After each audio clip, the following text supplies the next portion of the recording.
chaque fois. C'est trop bon. C'est trop bon d'avoir nos amis avec le tasse Mickey Mouse Roadrunner.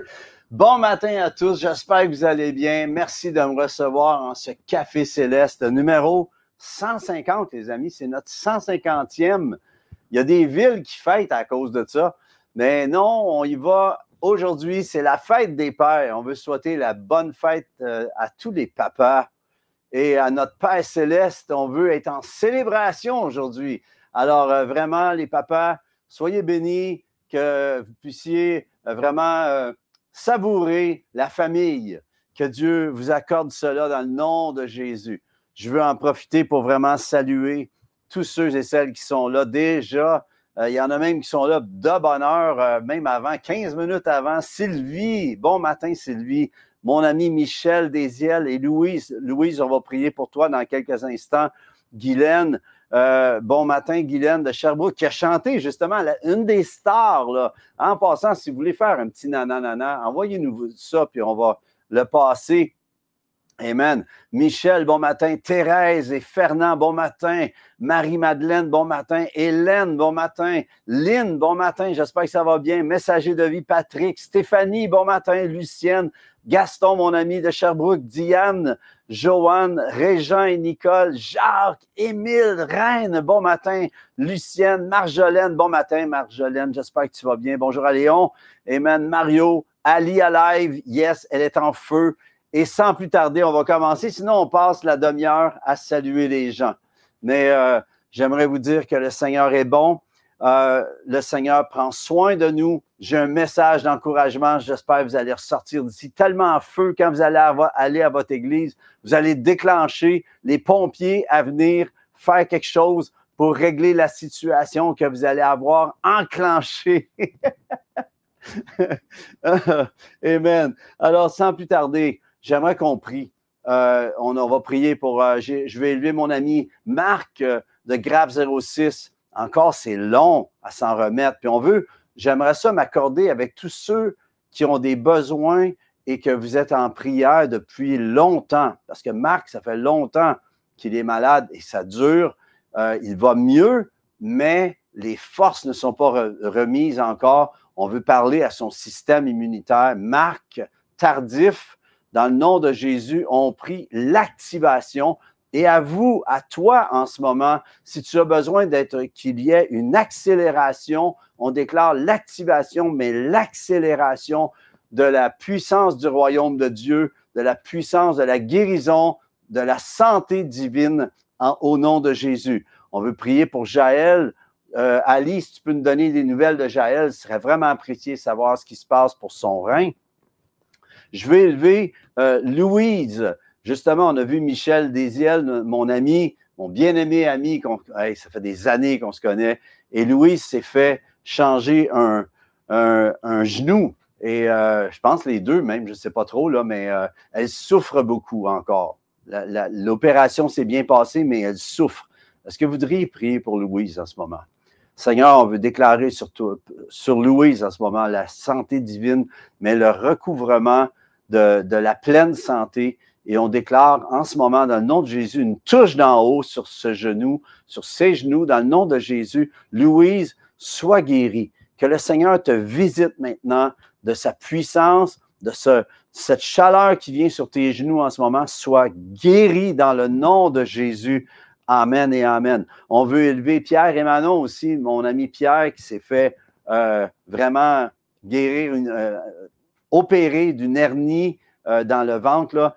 Dans le nom de Jésus, on déclare la totale guérison sur toi aussi, Manon, qui a eu des pierres, je crois, au rein, si je ne me trompe pas. Dans le nom de Jésus, sois guéri, restauré. On veut déclarer Ali, la fibromyalgie. Bye-bye dans le nom de Jésus. Sylvain, on veut remercier Seigneur pour le cancer qui est en rémission. Sylvain est en rémission totale. On déclare, Sylvain, que tu prêches, tu vas prêcher la parole. Marie-France, cette scoliose, nous déclarons la douleur qui est partie, qui s'en va, mais aussi la colonne qui se redresse au nom de Jésus. Il y a Mme Guylaine, l'anxiété, dans le nom de Jésus, l'angoisse, que la paix du Seigneur vienne dans votre cœur. Geneviève, cancer, situation, dans le nom de Jésus, on déclare ta guérison, la guérison divine sur toi. Puis il y a notre amie Sylvie qui priait pour son amie dont la fille est décédée. On aimerait avoir des nouvelles. On appelle la consolation. Écoutez, le Seigneur est rempli de bénédictions à tous ceux et celles qui croient. On déclare, si vous avez des besoins de guérison en ce moment, dans le nom de Jésus, soyez visités dans le nom de Jésus. Écoutez, les amis, je tiens à remercier tous ceux et celles qui, parfois, on a prié pour vous et vous m'envoyez un petit texto quand les choses avancent ou n'avancent pas autant que ça devrait. Ça m'aide à continuer à prier, mais aussi, c'est tellement encourageant de voir que pour Dieu, il n'y a aucune distance. Même malgré qu'on est sur le net comme ça, le Seigneur, pour lui, ça fait aucune différence si on est à des centaines de kilomètres. Le Seigneur répond. Dieu est le Dieu de la réponse. Combien votent pour ça aujourd'hui? Que Dieu est le Dieu de la réponse. Amen. Écoutez, je suis toujours épaté de voir comment, comme je disais, il n'y a pas de distance pour Dieu. Vendredi, je revenais justement de l'Église sans frontières. Il y avait une soirée de bâtir un hôtel avec Tabitha et Alain Caron, pasteur Alain Caron. On a eu un temps merveilleux d'adoration. C'était wow! Et quand je revenais, il a fallu que je revienne plus tôt. Il a fallu que je quitte même plus tôt parce que j'avais des choses, des choses à faire, me préparer et, pour aujourd'hui, justement. Et j'écoutais en revenant sur la radio un match de football des Alouettes. Et tout à coup, il y a un des joueurs qui était plaqué. Et lorsqu'il était plaqué, les deux commentateurs ont fait « Oh my God! » Tu sais, ils n'en revenaient pas. Puis ils ont dit « Quel impact violent! » C'était un des joueurs des Alouettes. Et là, le jeu a dû être arrêté. Les commentateurs expliquaient que même lorsqu'il a été frappé, ses mains se sont mises à shaker là, et que ça semblait comme si c'était le système même cérébral avait été touché. Et ils ont dû prendre c'était très ouf. Et il a fallu qu'ils prennent une pause commerciale en attendant. Et là, le Saint-Esprit m'a mis au cœur de prier pour ce jeune footballeur. Je ne le connais pas, je ne sais même pas son nom. Mais au retour de la pause publicitaire, les commentateurs ont dit « Wow! Il s'est relevé soudainement de lui-même et est retourné lui-même en marchant au banc des joueurs. » Là, j'ai dit « Wow! » Les gens ne savent pas, mais vous savez, Dieu travaille de façon extraordinaire. Je ne dis pas que je suis le seul à avoir prié, mais que le Seigneur me mette à cœur de prier et d'entendre les commentateurs, comment ils étaient épatés, qu'ils soient juste sur ses pieds à marcher. Et j'aimerais vous encourager à écouter le Saint-Esprit quand il vous met à cœur de prier pour quelqu'un. Ça fait toute la différence. Alors, j'espère que ça vous encourage. Faites-le. Cette semaine, le Seigneur va vous donner de prier pour quelqu'un. C'est peut-être quelque chose, vous allez voir, peut-être à la télé, quelque chose à entendre à la radio. Si le Saint-Esprit vous met à cœur de prier, go for it. Dieu répond à la prière. Alors, prenez votre Bible, les amis, ça vaut la joie. Et on va déclarer, voici ma Bible, je suis ce qu'elle dit que je suis, j'ai ce qu'elle dit que j'ai, come on, et je peux faire ce qu'elle dit que je peux faire. Je me dispose en cet instant pour entendre la parole de Dieu, la saisir et la mettre en pratique et mettre ma confiance en mon roi. Je ne serai plus jamais la même. Au nom de Jésus, Amen. Yes. Quelqu'un me demandait cette semaine, comment ça va? Et ma réponse, quand quelqu'un me demande comment ça va, c'est « je suis en feu ». Je ne sais pas qu'est-ce que tu réponds quand on te demande ça. Je ne veux pas juste répondre « ça va bien ». Tu sais, je veux dire quel état de mon âme. Je suis en feu, je suis en révélation. Est-ce que tu es capable de dire « je suis présentement en feu et en révélation », mais en reconstruction. Et cette année, pour moi, c'est une année très difficile, personnellement. Il y a beaucoup de projets que j'avais à cœur qui ont été défaits par des circonstances externes à moi. Et c'est très frustrant. Je voulais faire la Saint-Jean-Baptiste aux plaines d'Abraham.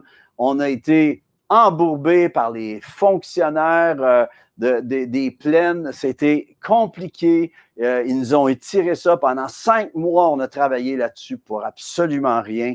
Et j'étais vraiment attristé dans mon âme, frustré dans mon âme. As-tu déjà été frustré dans ton âme?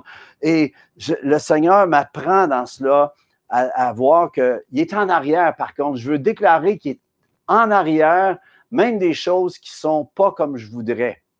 Dieu, c'est écrit, c'est très souvent cette méthode que je vis. Merci, mon frère, d'être très béni pour moi. Amen. Mais j'aimerais te dire une chose.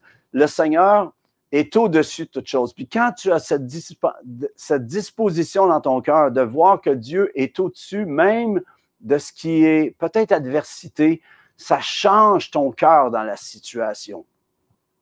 Et je suis en reconstruction à cause de ça. Je suis obligé de me réinventer en ce moment. Je suis en réinvention. J'aime ça de savoir que quand je vais être transfiguré dans cela, même mon chat ne me reconnaîtra pas.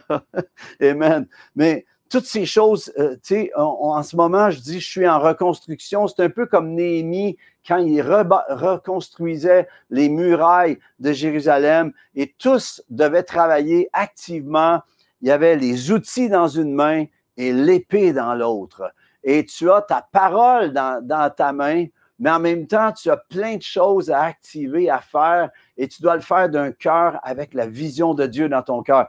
Toutes ces choses terrestres à faire, mais l'épée de la parole, ne délaisse pas l'épée de la parole de Dieu. C'est par elle que tu peux trancher avec sagesse les situations qui sont devant toi.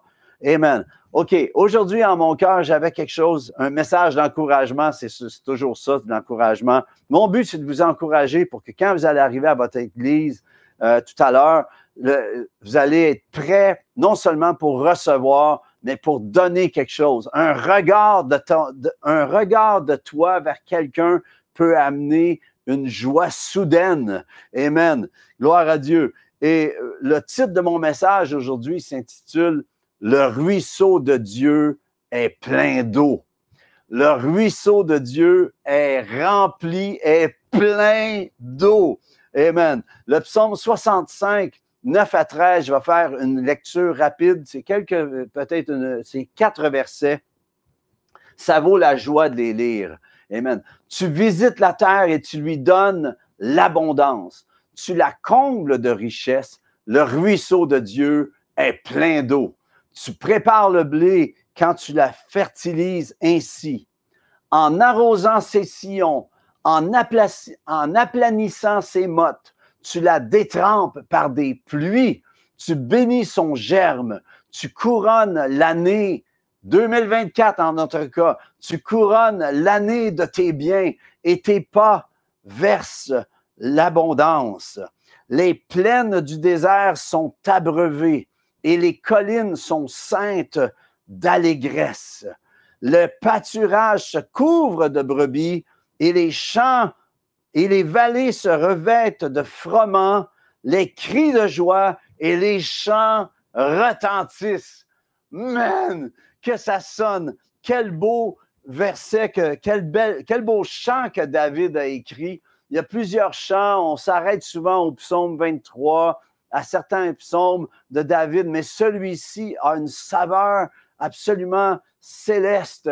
Et je prie que le Seigneur t'accorde une révélation. Là, on vient de le lire rapidement. J'aime ça. Je ne sais pas comment vous lisez votre Bible, vous. Moi, de la façon que je fais, je suis méthodique. Je vais lire souvent un bout de parole et ensuite, j'arrête. Et là, ensuite, je m'arrête verset par verset. C'est ce qu'on va faire dans les minutes qui suivent. On va faire une relecture du psaume 65, 9 à 13, mais on va aller un petit peu plus loin, si vous permettez. Mon but, c'est que vous allez ressortir avec ce psaume, vous allez ressortir avec cette parole aujourd'hui et qu'elle va être un aliment pour la semaine, que ça va vous donner une base, une fondation pour ce que vous allez relire plus tard dans d'autres endroits, mais que vous allez avoir un mindset de cette dimension. Relecture, psaume 65, 9 à 13. Tu visites la terre et tu lui donnes l'abondance. Tu la combles de richesse, le ruisseau de Dieu est plein d'eau. Laisse ça là en ce moment, s'il vous plaît, Lawrence, ces paroles-là. Le ruisseau de Dieu est plein d'eau. J'aimerais que tu déclares de chez vous en ce moment, le ruisseau de Dieu est plein d'eau. Le ruisseau de Dieu. Amen. Tout ceci, vous savez, ça dit, tu visites la terre.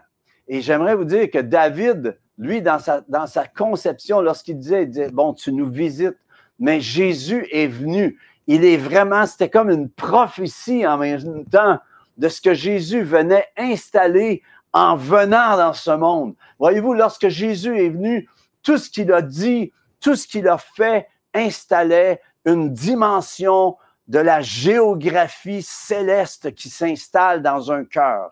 Le royaume de Dieu qui s'installe dans un cœur. Tout ce que Jésus a dit installait, posait la chose, voyez-vous? Lorsqu'il faisait une action, c'est aussi quelque chose qu'on peut faire nous aussi. Alors, lorsque David dit, tu visites la terre, lorsque tu visites la terre de mon cœur aussi, parce que ton cœur est comme une terre, c'est ce que la parabole du semeur dit, c'est que ceux qui reçoivent la semence dans la terre, c'est dans leur cœur, tu vois. Tu visites mon cœur et tu lui donnes l'abondance. Tu la combles, tu combles la terre de mon cœur de richesse. Le ruisseau de Dieu est plein d'eau. En ce moment, j'aimerais vous dire une chose. Le ruisseau de Dieu est toujours plein d'eau. Dis-toi-le en ce moment. Le ruisseau de Dieu est plein d'eau. Répète-toi-le. Dieu, notre Père, en Jésus, par l'Esprit, est plus qu'une simple ressource de ce monde. Il y a beaucoup de gens qui voient vers Dieu juste comme une ressource. Ah Dieu, donne-moi ci. Ah Dieu, fais ceci. Sais-tu quoi? Le Seigneur ne viendra pas faire ce que tu es appelé, toi, à faire. Le Saint-Esprit ne viendra pas faire pour toi ce qu'il veut que toi, tu fasses par lui. C'est la chose qui se passe. Dieu, notre Père, en Jésus, par l'Esprit, est plus qu'une ressource de ce monde, mais il est la source véritable qui abreuve qui vient, n'importe qui vient à lui. Il est plus qu'une ressource, il est notre source. J'aimerais savoir, est-il ta source, notre source d'eau vive? Dis-le en ce moment, Dieu, mon Père, tu es la source de ma vie. Tu es ma source d'eau vive, une source intarissable. Oh, j'aime ce mot. Une source intarissable, inarrêtable. Oh, le merveilleux Saint-Esprit. Gloire à Dieu. Jamais asséché. Cette source coule constamment. Le psaume 46 dit, « Il est un fleuve dont les courants réjouissent la cité de Dieu. » Ce ruisseau devient un fleuve, va de gloire en gloire, démarre des fois juste tout petitement dans ton cœur. Mais lorsque tu le laisses prendre son cours et tu le laisses s'installer, amen, c'est des sources de vie qui sortent de toi. Et j'appelle que le Seigneur vienne te faire déborder en ce moment, qu'il y ait un débordement de sa joie, un débordement de sa paix en ce moment, que tu sois visité en ce moment dans le nom de Jésus. Amen. Il est notre source intarissable, qui jamais ne s'assèche. Tu peux toujours venir t'abreuver à ses eaux. Tu peux toujours venir plonger même dans ses eaux. Gloire à Dieu. Il y en a qui restent juste sur le bord, voyez-vous. Il y a des gens qui viennent au ruisseau et ils restent juste sur le bord. Mais à un moment donné, si tu veux plus, il va falloir que tu entres tes pieds et que tu ailles jusqu'à tes reins. Et ensuite, ça va aller jusqu'à ton cou. Amen. Et éventuellement, ce fleuve, le ruisseau qui devient fleuve, gloire à Dieu, va te transporter exactement où il veut que tu ailles. Tu visites la terre. Amen. Dis-le, tu visites la terre. Tu visites la terre de mon cœur. Tu visites ma situation et tu lui donnes l'abondance. Il y a beaucoup de chrétiens qui ont de la misère avec l'abondance. Et pourtant, Jésus dit, le voleur ne vient que pour dérober, égorger, détruire. Il dit, moi, je suis venu afin que les brebis aient la vie et qu'elle l'ait en abondance. Je parlais avec un pasteur au Salon du Livre la semaine dernière, du livre chrétien. Là, il y avait un salon du livre chrétien et j'étais là-bas.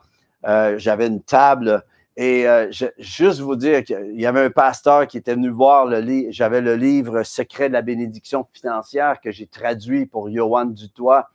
Et il dit, Dieu est-il pour l'abondance, est-il pour la prospérité?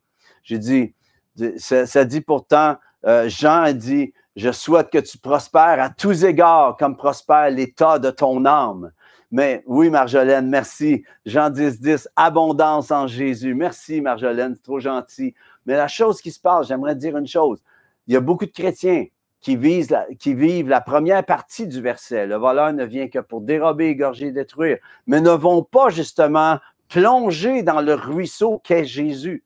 Jésus est venu amener cette dimension de l'abondance. Tu visites la terre, tu lui donnes l'abondance. Jésus est venu à visiter cette terre pour t'accorder cette abondance céleste. C'est le plan de Dieu. Je crois que la pauvreté est une malédiction. Dieu veut nous sortir de la pauvreté.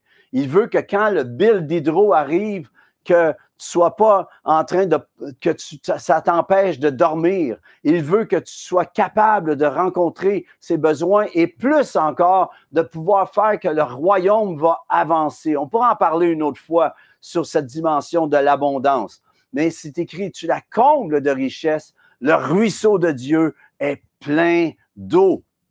Gloire à Dieu. Dieu, notre Père, vous savez, j'ai un chant qui dit « Gloire à ton Saint-Nom ». Et à un moment donné, je lui dis, source de vie, venez, allons-y boire. Source de vie, venez, allons-y boire. Oh, gloire à ton Saint-Nom. Jésus, gloire à ton Saint-Nom. On arrête ça, là. Mais source de vie, viens et viens y boire. Viens boire au ruisseau. Abreuve-toi de ce que le ciel a pour t'abreuver. Et lorsque tu vas boire de ces eaux, tu vas être rafraîchi. Tu n'auras plus besoin d'aller boire. C'est Marjolaine l'a justement apporté tout à l'heure. La Samaritaine que Jésus lui a dit, donne-moi à boire. Puis il a dit, puis lui, il dit, si tu savais qui te demande à boire, tu prendrais des eaux qu'il te donne. Tu n'aurais plus jamais à boire de ce puits. Et le Seigneur, ce qu'il a à te donner à boire, est encore supérieur, parce qu'un coup tu es abreuvé de lui, il n'y a plus rien de ce monde que tu veux aller t'abreuver. Tu n'as plus de besoin. Tu sais que tu goûtes le meilleur. Amen. Gloire à Dieu. Alors, j'aimerais te dire une chose. Le temps file tellement. Dieu, notre Père, est plus qu'assez. Il est le Dieu qui est plus qu'assez. Il est le grand El Shaddai, celui qui te donne en abondance, en plus que plus qu'assez, plus que suffisant. Gloire à Dieu. Et ça, c'est à tout niveau. Gloire à Dieu. Tu visites la terre, tu lui donnes l'abondance. Est-ce que tu peux prendre ce qu'il te donne? Est-ce que tu oserais prendre ce qu'il te donne? Tu la combles de richesse. Le ruisseau de Dieu est plein d'eau. Il est toujours plein d'eau. La chose qui se passe, OK, la question, voyez-vous, dans tous les domaines de ta vie, les départements de ta vie, il peut venir t'abreuver. Si tu viens juste au ruisseau, la santé, la famille, les finances, n'importe quelle chose, n'importe quoi, quelque chose selon sa volonté. Amen. C'est répondu, c'est déjà là. La question, c'est à quel pourcentage de foi tu le vis? J'aimerais te poser cette question. Quel est ton pourcentage de foi? Et tu dis peut-être, oh, ça vole pas haut de ce temps-ci pour moi. Eh bien, j'ai une bonne nouvelle pour toi. Tu n'es pas obligé d'avoir une grande foi au départ. Tout ce que tu as besoin, c'est un petit grain de moutarde de foi, un petit grain de rien. Si tu veux juste avoir un petit peu de foi, la mettre l'élancer vers le ciel et dire, Jésus, regarde, j'ai tellement pas assez de foi, mais viens à mon secours et que tu te tournes vers lui. J'ai une bonne nouvelle. Le ruisseau de Dieu est plein d'eau pour toi. Amen. Tout ce que tu as à faire, ça démarre, ça s'amorce avec un petit grain. C'est tout ce que tu as de besoin en ce moment. Il est le plus qu'assez si ta source est ton ultime ressource. Si Jésus est ta source, il est ton ultime ressource. Ma question pour toi donc est à quel pourcentage est ton niveau de foi aujourd'hui? Où en es-tu? Peut-être tu as des objections. Tu vas dire, ah Luc, si tu savais où j'en suis. Non, non, non. Si tu savais où j'en suis, j'aimerais dire que tu es en ce moment devant la réalité d'une situation. Il va falloir que tu te parles. Il va falloir que tu ailles. Va devant ton miroir. Cette première personne que tu vois quand tu arrives devant ton miroir et parle avec autorité à cette personne qui te fait des fois un sourire fake, OK? Qui est là, puis tu as un beau sourire, mais au-dedans, tu es déchiré, tu ne vois pas la solution. J'aimerais te dire, le ruisseau de Dieu est plein d'eau. Amen. Et devant le miroir, cette personne que tu vois, qui est toi en fin de compte, dis à cette personne devant toi de pas juste prier, mais de t'approprier. Le mot prier est dans le mot approprier. J'ai découvert ça aujourd'hui. Approprier, tu t'appropries. Eh bien, le mot prier est dans le mot approprier. Parce que lorsque tu pries, tu t'appropries ce que le Seigneur, ce que le ciel a en réserve pour toi, en déclarant. Et comment tu fais pour t'approprier? Eh bien, tu déclares cette parole de foi. Oh Dieu, tu visites la terre de mon cœur. Oui, tu visites la terre de mon cœur. Tu lui donnes l'abondance. Oh, OK, tu visites la terre de mon cœur, tu lui donnes l'abondance, tu la combles de richesse. Oh, ton ruisseau, Dieu, est plein d'eau. Ce que je suis en train d'essayer de te partager, qu'est-ce que tu dirais? Comment on fait pour s'approprier le verset? Comment on fait pour s'approprier la révélation? C'est que tu prends le verset et tu le mets au jeu. Tu le mets, c'est comme quand David dit, l'Éternel est mon berger, je ne manquerai de rien. Tu es capable de le faire. Pourquoi? Parce qu'il a cette déclaration que Dieu était son berger. Il l'a mis pour nous dans son champ. Eh bien, c'est la même chose. Lorsque tu arrives tu visites la terre de mon cœur, qu'est-ce que tu dis? Tu visites la terre. Qu'est-ce que tu dirais de dire? Tu visites la terre de mon cœur et tu lui donnes l'abondance. Déclare-le en ce moment. Déclare-le avec moi. Tu visites la terre de mon cœur et tu lui donnes l'abondance. Parce que sais-tu quoi? L'abondance, elle vient pas de l'extérieur. Elle commence parce que ce qui est dans ton cœur. Si tu commences à croire dans ton cœur que ce que tu as en dedans de toi est relâché, tu es capable de dire à cette montagne, c'est ce que la parole dit, ce que Jésus dit, si vous avez la foi gros comme un grain de moutarde, tu vas juste dire à cette montagne dans la mer et cette montagne va s'en aller de devant toi. Ça change la géographie de ta vie. Tu visites la terre de mon cœur, tu lui donnes l'abondance. Tu la combles de richesse. Oh, ton ruisseau, oh Dieu, est plein d'eau.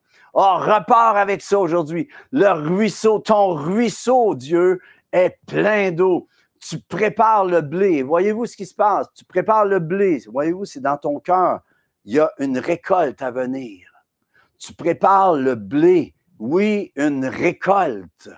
Quand tu la fertilises ainsi. Parce que lorsque son eau vient dans ce qui a été semé, la parole qui a été semée dans le germe, ce qui a été placé dans ton cœur, eh bien, ça va donner une récolte, une moisson. Hey, tu es appelé. Vous savez, tous les chrétiennes de la terre, on est des agriculteurs du royaume. On est des semeurs et nous sommes des récolteurs. Des gens qui s'approprient ce que Dieu a en réserve. Ne te contente pas juste de ce que ce monde peut t'offrir. Rajoute à ce que Dieu a en réserve. J'espère que ça fait du sens avec vous. Écoutez, les amis, j'appelle cela pour tous les papas en ce moment. Papa, tu prends ce verset, commence à déclarer. Peut-être qu'il y a des papas en ce moment, vous êtes dans des situations compliquées. J'appelle que le Seigneur vienne vous visiter cette semaine. Mais pas cette semaine, maintenant, que le Seigneur vienne se révéler. Alors que tu vas prendre la parole. Il y a beaucoup de papas qui sont trop silencieux. Vous laissez votre femme parler et c'est merveilleux, les femmes qui appuient leur mari, mais souvent, il y a des situations où l'homme semble moins spirituel. Et j'appelle que le Seigneur te relève dans ton âme et que tu puisses prendre ton positionnement, entrer dans ta position de papa céleste, du Père qui se révèle, que tu vives le papa céleste dans ton cœur, que tu vas pouvoir relâcher le cœur du Père au travers ta vie. J'appelle une riche bénédiction. Tu visites la terre, tu lui donnes l'abondance, tu la combles de richesse. Le ruisseau de Dieu est plein d'eau. J'appelle la riche bénédiction de vous, sur vous, du Seigneur sur vous, les amis. Je vous souhaite une bonne semaine. J'espère que ça vous a encouragé un petit peu. Si vous avez apprécié, partagez. Merci à tous ceux et celles qui soutenaient notre ministère. Vous nous aidez, Lawrence et moi, à pouvoir être là pour pouvoir vous bénir du mieux qu'on peut. Amen. Avec ces semences de foi et d'encouragement. Les amis, je vous souhaite une bénédiction. Tous les frères, les sœurs, je vous bénis dans le nom de Jésus. On se revoit la semaine prochaine pour le 151. Un nanana sur vous dans le nom de Jésus. Bonne semaine. Bye bye.